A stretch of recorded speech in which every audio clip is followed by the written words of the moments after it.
James Hawes' The Shortest History of Germany demonstrates a certain strand of essentialist political fixation that is not uncommon in modern conceptions of German history, both academic and popular. Never had I read a serious work of history that so uncompromisingly and so haughtily blames one group of people for virtually all of the major tragedies in a country's history until I finished this book. Interestingly, I enjoyed most of the read.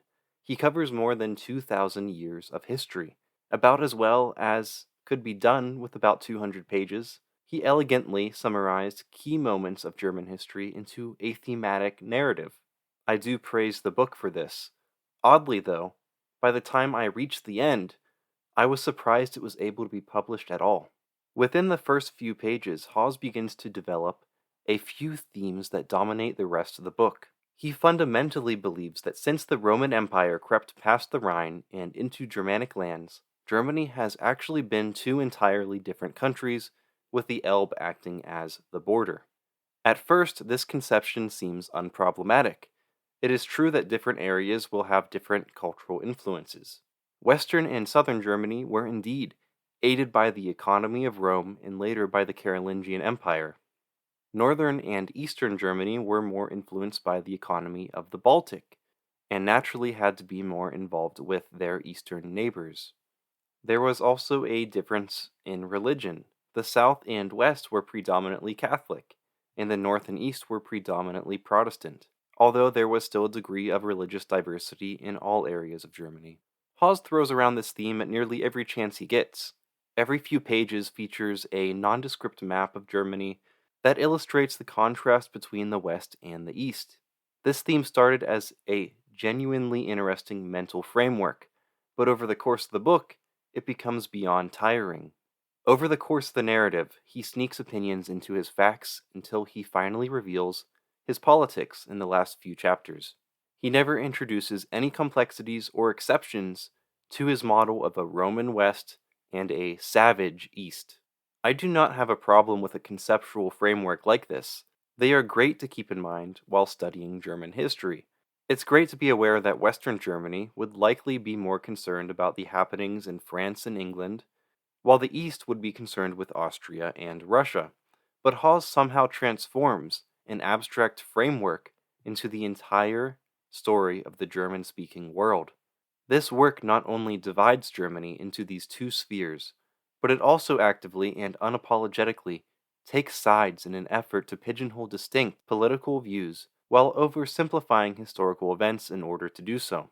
I, of course, am not naive enough to believe that history and modern politics are able to be separated, or even necessarily should be separated, but I believe it is the duty of historians to point out bias when they come upon it, especially if the bias is simple minded and presents an essentialist, black and white worldview, as is the case for this work.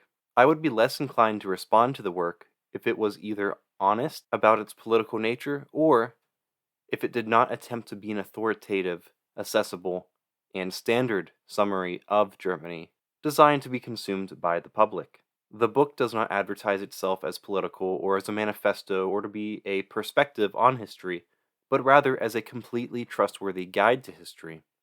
The cover of the book features the words comprehensive and authoritative, yet it is totally unaware of its alienating partiality. Hawes believes that Western Germany is superior to Eastern Germany because it has a long history of being more integrated with what many still refer to as the West. Roman ruins litter small sections of the Southwest, and many of the great cities of the Carolingian and Holy Roman Empires can be found on this side of Germany. Since industrialization, the cities of the Rhine sit in the center of what many economists refer to as the Liverpool-Milan axis. Ultimately, it seems that Hawes likes that in some moments of modern history, this side of Germany was westward facing. Western Germans did, for a time, resist the dominant economic hegemony that evolved into global neoliberalism, but after the World Wars, these Western Germans were the ones most keen to enact the same economic model as the war's victors. The book honors Konrad Adenauer, the Chancellor of West Germany from 1949 to 1963, and his economic vision to be the most desirable of all. Adenauer sought a Germany where the windows are open wide to the west among the vineyards. He essentially wanted an economic model directly in line with Anglosphere capitalism. This is what transformed into today's global free market corporatism. In the book, the author calls any act of non unification a situation that would leave Europe to remain a mess of competing states. Any economic model not directly in line with neoliberal Anglo Saxon capitalist orthodoxy seems to be immediately called into question. The author, as seen from his many published articles and his Twitter feed, is a public supporter of the European Union and a harsh critic of the Brexit movement. It is acceptable for the author to have preferences for the political and economic situation of modern Europe and Germany, regardless of whether I agree or disagree with him. It is, however, incredibly immature to project his hatred on his contemporary political rivals onto any historical force that was not conducive to his dream of a totally united and Western Europe. He oversimplistically refers to the land south and west of the Elbe as the real Germany, the historical Germany, and praises them for their connections to the West. He tactlessly compares Germans east of the Elbe to modern Trumpists, Brexiters, and anti-globalists. He calls Eastern Germany essentially non-Western, a region that will never be pleased, inherent state worshippers, and entirely alien. All of these quotes are from the last few pages of the book. I encourage you to look for yourself. Additionally, he oversimplifies the entire history of Prussia as well. I find the following quotes to be grossly exaggerated and therefore inaccurate as well as extremely juvenile. He refers to Prussia as the Great Deformation, a mere client of Russia,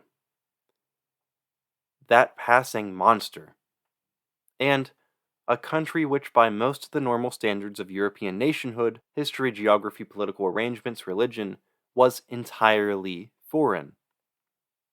These descriptions of states and people groups echo the immaturity of national histories and propaganda written in the 19th century.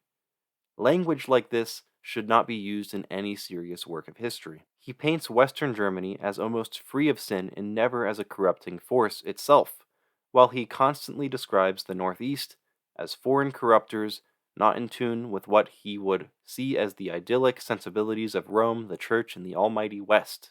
If Germany ever failed to reach any and every marker of the West throughout the last 2,000 years, the author indicates that the people have strayed into a forbidden path destined only for irrational extremists. He portrays that each and any resistance to the West is what led to the horrors of the 20th century, when in reality, this is an uninspired, boiled down anachronism. The evils of authoritarianism and fascism, as well as the terrors of the eugenics movement, are far from being simply and only aboriginal to Germania. Encouraging such black and white thinking like this is dangerous and deceitful. The worst ideas of these atrocious times, like all ideas, are not native to any one place. I am not at all diminishing the horrors committed by East Albians, but for us to maturely understand any era of history, we need to be aware of the global context. Ideas are continuously moving and constantly shared, transferred, elaborated, altered, and reinforced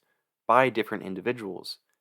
Many individuals outside of Germany, and certainly outside of Prussia, are guilty of the crimes of the 20th century as well. Of course, Hitler himself came from an Austrian Catholic background. Fascism, race science, and eugenics were largely developed abroad. The latter two evolved in highly Western, industrial, and progressive countries, such as the United States, Britain, and France. To so irrationally condemn and dehumanize one group of people, those east of the Elbe, is to warp history to fit a modern political narrative and to absolve the involvement of other individuals and parties.